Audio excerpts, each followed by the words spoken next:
School day. Not impressed. Morning, y'all. So yesterday's rain tip question, best one I saw was use rain gloves and lower expectations. Definitely two things I would do when I played in the rain. You'd be amazed how good or how bad the scores go sometimes in the rain. So just kind of keeping your head on if you're playing in a competition. And sometimes worth a couple of shots. Right off the torquay today, and maybe Dawlish later as well, subject to timings. I did have lessons today, but unfortunately the guy had to cancel last night. Couldn't help it, you know, just stuff happens. So, we're in lessons today now. But still going to torquay, going to film some bits, hopefully going to do, so when the time this video goes out, you would have missed it actually. So look back on the channel to see if it's there. Some live club testing with Dan, just to show you how we collect the data, what you can learn kind of inside and out, and answer some of the questions people might throw at us as we're hitting AP1, I think we're going to try today, and a few others. So today's question, what's the biggest thing holding you back in your goal? So for me, if I could wave a magic wand, I would hit the ball 40 yards further. I would be 6'3" and a stronger person with all the technique and everything I feel I've got or had when I played. Just send it further. What would you wave your magic wand? What would you fix? Remember, at Crossfield Mark on Instagram, at Crossfield Mark. Give us a follow and send us your swing this week, all week, Instagram week. Still, there's 5 Under Armour prizes to be won for 5 of my Instagram followers. Head over there and give us a follow.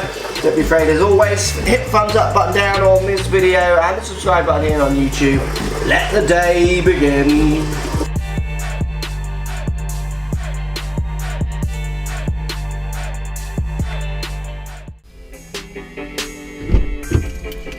Let's get the talkie. Let's go see Dan.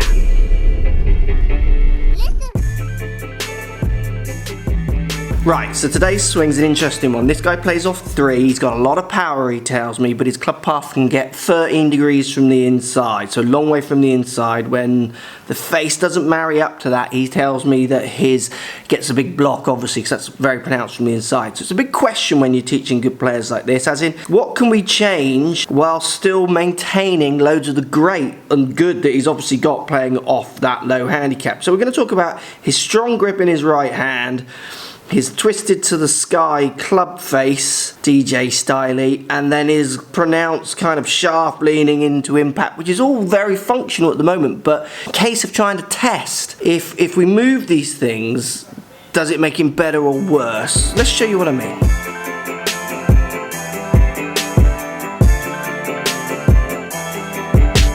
Okay, the first idea we need to think about is the way your grip is and the way your face is doesn't always need to mean you need to hit so much from the inside.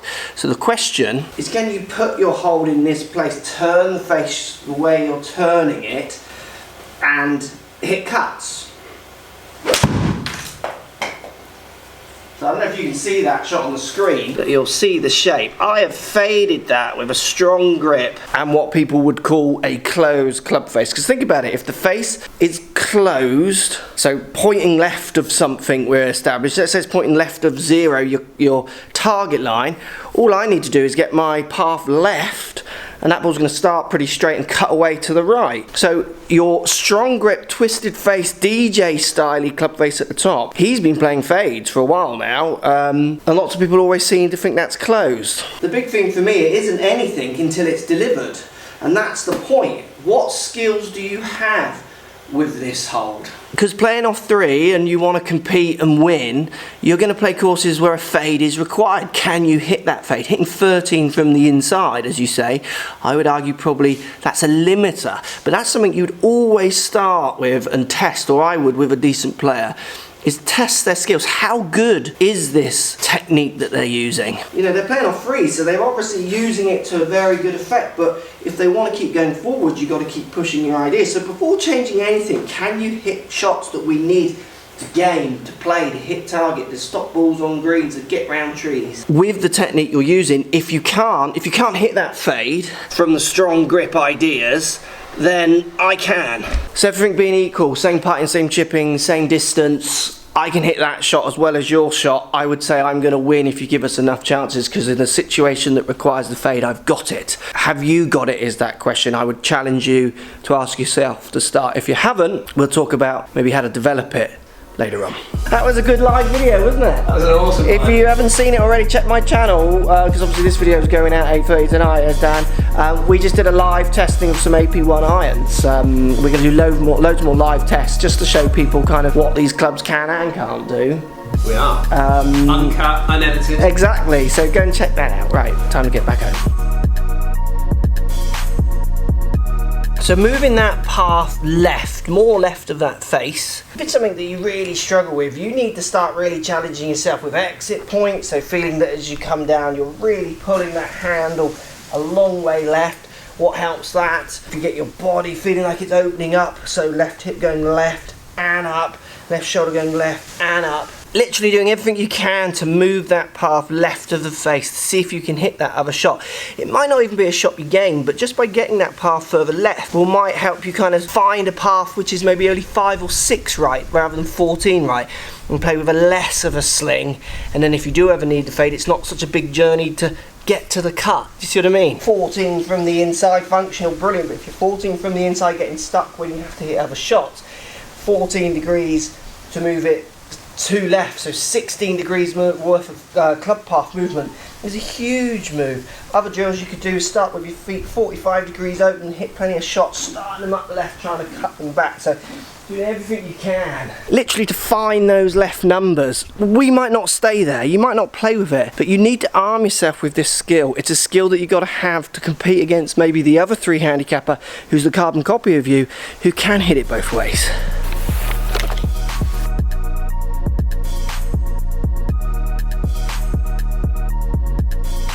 I've come out of door list to test some AP1s, video coming soon to back up the live that you might have seen earlier. And yes, I've had a delivery of lovely clothes. That's not the reason why I've come out to dress up. I am Jordan Spieth.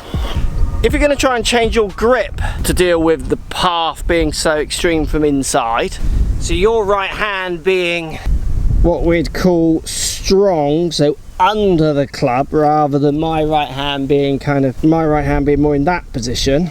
If you're going to get the right hand here, which is an option, it might make path feel easier, is we're going to have to get rid of all this, because this, so if you think about this, hand all way forward requires the club to be back here, twisted in, which is exactly what your grip does, it twists it in. My question with that is, can you get enough loft consistently? Can you hit the different shapes?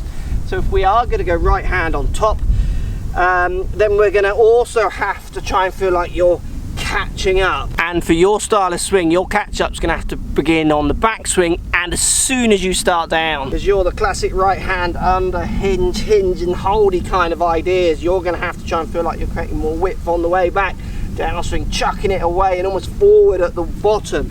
And believe me, I've changed loads of good golfers like you and they become better players when you do this, but there's a lot of moaning. It's a hard change.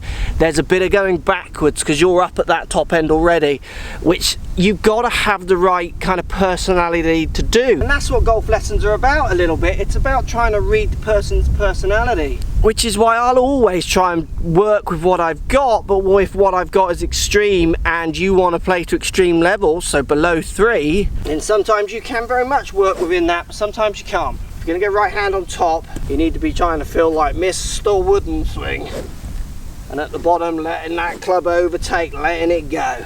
I personally think the other 2 tips are certainly much easier to take on board in this kind of video daily vlog format, but in a one-to-one lesson it would be very much, it would be a lot of fun to play with your ideas of feelings of grips and all those kind of things. I love those kind of lessons because you really get to know the person as well, because they give you a bit of the old heartache, you know. Shot, bro! Ryan Little.